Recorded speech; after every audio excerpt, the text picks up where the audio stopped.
Rapid advances in navigation during the age of exploration made the British monarchy realize the vast potential of a Northwest Passage. Henry VII commissioned John Cabot to search for such. Within 5 years of Columbus's discovery of America, John Cabot was searching for a passage around the new continent.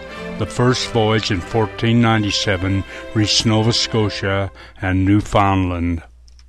In 1498 he reached Greenland and the east shore of Baffin Island above the Arctic Circle, but intense cold, monstrous bergs, and mutinous crews forced him to turn back. In 1576, Queen Elizabeth sent 3 ships under Martin Frobisher to renew the search. One ship with all hands was lost off Greenland. The second slipped back to England. Frobisher, in a small 25-ton Gabriel, explored Baffin Island, which the Queen named Meta Incognita, destination unknown.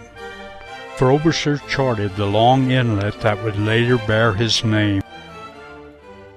Probably the most skilled of Elizabeth's navigators, John Davis, on his third voyage, went up the west coast of Greenland to 73 degrees north latitude, then across Baffin Bay, opposite the icebound Lancaster Sound.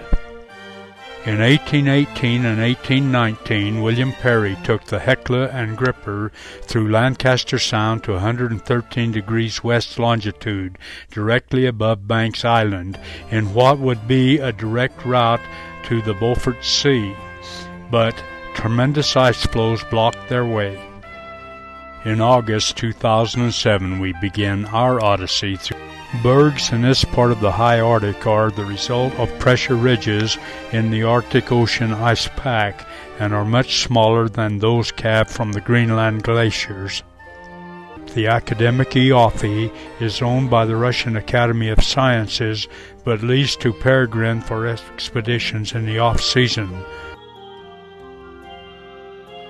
In 1845, the British Admiralty launched its last great effort to find the Northwest Passage under the leadership of Sir John Franklin. The expedition wintered over at Beechey Island, 1845-46. The Franklin expedition was last seen by Europeans July 26, 1845, when the whaler Prince of Wales encountered them moored to an iceberg in Melville Bay, well up the coast of Greenland, opposite the entrance to Lancaster Sound. Scotty MacPhail was an old friend from 2 previous expeditions, the Antarctic and the remote islands of the South Atlantic. Remnants of a tent camp, trash heaps, mostly tin cans, and the graves of 3 crew members who died that winter marked the stay at Beechey.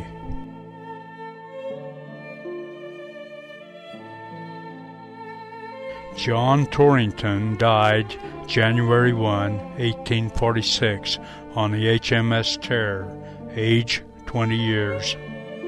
Buried in the permafrost for 135 years, the body of John Torrington exhibited remarkable preservation. Even the eye color could be determined. However, skeletal lead levels, like those of fellow crewmen, were nearly 10 times normal. We walked from the grave sites to the camp. We could almost imagine the Erebus and Terror in the bay, but it was only the Eofi.